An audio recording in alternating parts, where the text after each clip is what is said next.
days I was also a selection volunteer. I have to say they were some of the best years of my life, and certainly brought out the best in me. So for Mental Health Awareness this week, I'd like to share with you ways in which you can access help if and when you need it. That may be now or that may be in the future. One thing is for sure, there are a lot of external agencies out there to help you, and I've chosen just to share a few with you now.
So the question is, how do you access some of those agencies that are out there? Millions are out there to support you.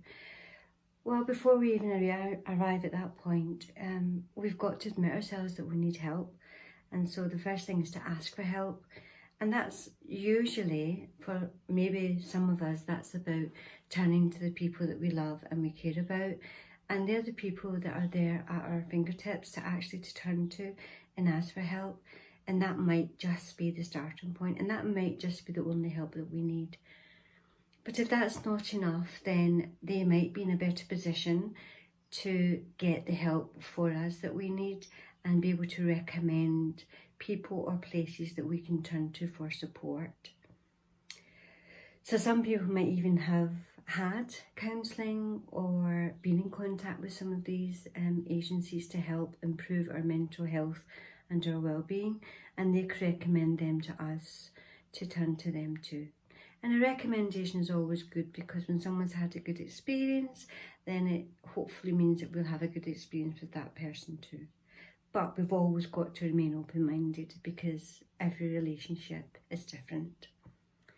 I think the next place to turn to is, if you haven't got someone within your close circle of friends or families, then to turn to your GP, because they're in a position to listen and also to find and refer you to the place that you might need support. And they're usually, there can be a long waiting list, but at least you know that you've got something there waiting for you. But always in the interim, doctors are very good, and they will usually see you in between time as often as you need until you get your appointment and your sessions up and running. I think also for a lot of us, and volunteers I'm thinking of in particular, but also people who are working, but if you're still at school, university, then a good place to go obviously is maybe a teacher, or you might have a counsellor in the school. And most schools have some sort of pastoral service set up and running, and that's a good place maybe to turn to ask for help, or get a friend to ask for you, or go with someone to go and ask together, so that you don't feel overwhelmed by doing it on your own. Because again, that's a kind of a hub where they can actually walk with you and get you to the point of receiving the support that you need that's relevant to you. And that would also be the same in our workplace. You know, if we talk to our managers or our boss, then we can ask them to, because schools and workplaces can also access external counselling for staff if need be.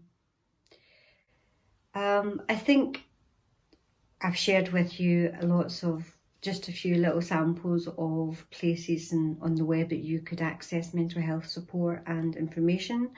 And there are lots of websites out there to do it. You go into Google, you write the name, and that's it.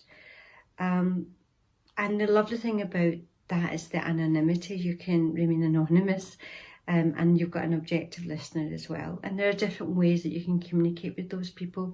You can either do it through the phone, or you can do it through email, or you can do it through web chats. Lots of these organisations have got these options available to you, so they're there too. But I think what I would also like to say to finish really today is that, yeah, there are places and other people out there to help your mental health and your well-being. But I would also like to say that, as well as accessing those external agencies, and also maybe alongside, it's also important to recognise that you have the ability to take care and look after your own mental health also. So stay alert. And what does stay alert mean? Well, you might relate it to the coronavirus situation at the moment, but I'm going to share that stay alert with you in terms of mental health. And this is just a little way to try and help you to remember to try and help yourself where you can. So I'm going to share that with you now.